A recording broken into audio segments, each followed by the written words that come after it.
By saying I'm proud of this group and our players. It's not an easy thing to come off of that Pensacola experience,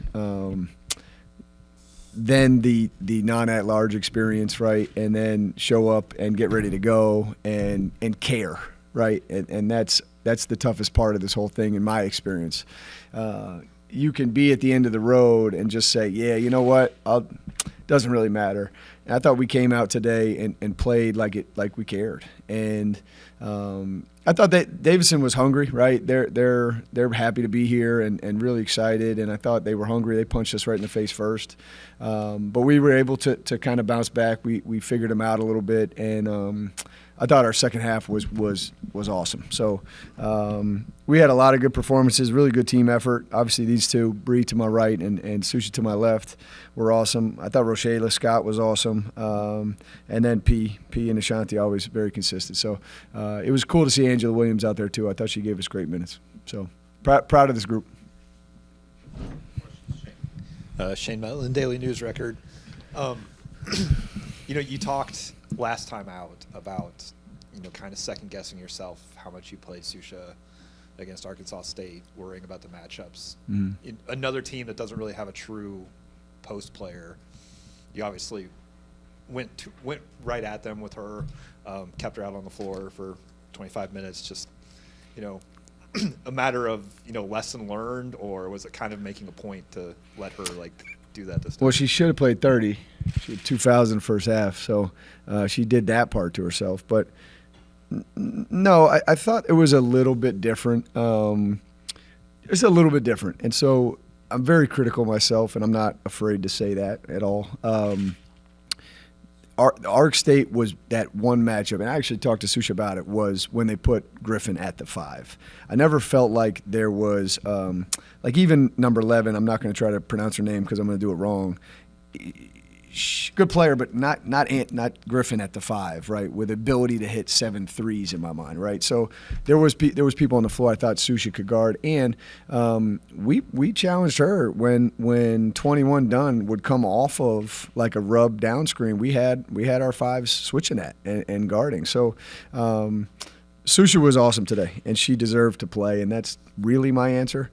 But yeah, I still feel that. I'm gonna have a scar for that game in a long time, and part of that, and I talked to Susha about it, was I even apologized to her because I didn't give her the chance in that fourth and overtime to get it back. So sorry, Susha. Thank you. But no, today I had to coach today like it was a totally separate game, and you take every loss win, you hopefully learn something from it. So maybe that's in there, but today I was just very present in today.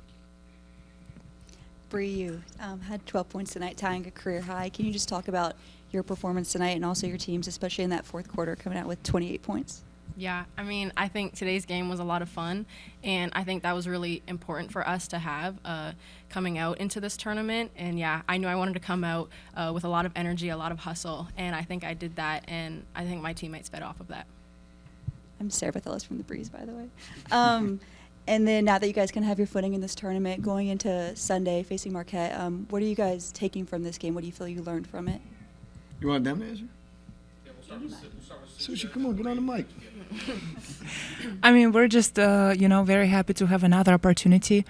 And, I think it's every game can be our last game, so we have to play. We have to give everything that we have left for every game and play, tough and with a lot of energy and a lot of effort. Yeah. Before every game, Coach O always reminds us that it's the biggest game of the year just because it's our next game. And so we'll start scouting on Marquette and use this momentum to help us keep going. Coach, anything to add? Yeah, I think you just keep going. I think the next game is actually easier in your anticipation of the game because you're a game through that kind of hangover, that emotional hangover we had. So I do think that's easier to put to the side now, and you get to play a Big East team, right? And somebody who I'm sure will look good in film. I have not watched them. I saw their score today is all I did, but I think it'll be exciting. And I think Sunday afternoon is a good time for a lot of people to show up and support. And I thought the crowd was electric. You could tell today that the crowd loves this team. and that was cool. You could feel that in my opinion, is that you could they were really, like, even starting lineups. They were just they're ready to cheer for this team, and so hopefully we can put together. I know how this works. Only 2 more home games, but let's play 2 more home games. Jackson Hebner from the Breeze. Win 2 more home games. Sorry, go ahead. You're Sorry, good. You're fine.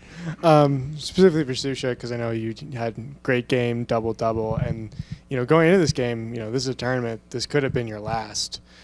Was that kind of the front of your mind, especially when you kind of went out there and put out the effort that you did so early on? Yeah, exactly.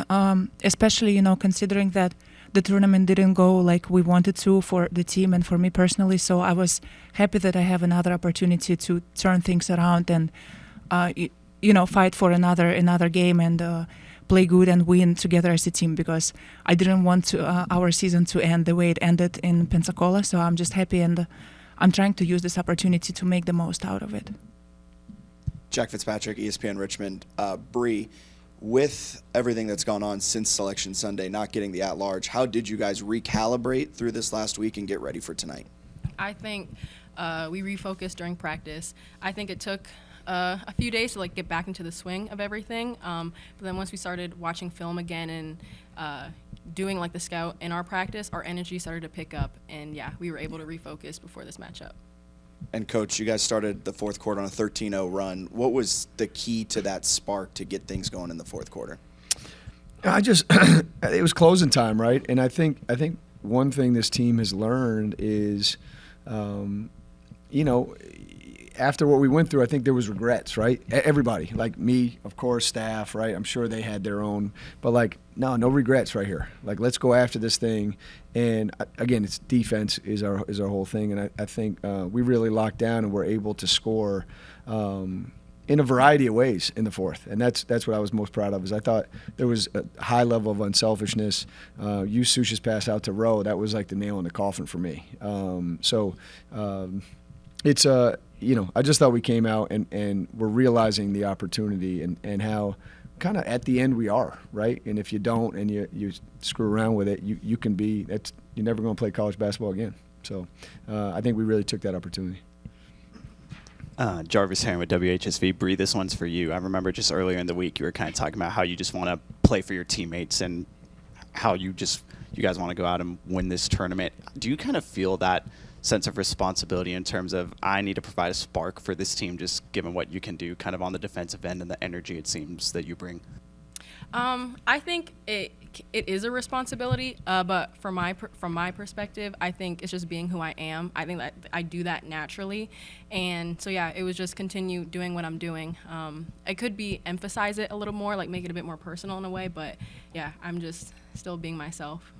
Susha, kind of to follow up on that, how much do you all feed off of Bree's energy, especially in a night like this where it's the first time you guys have played and you guys want to kind of come out and make a statement?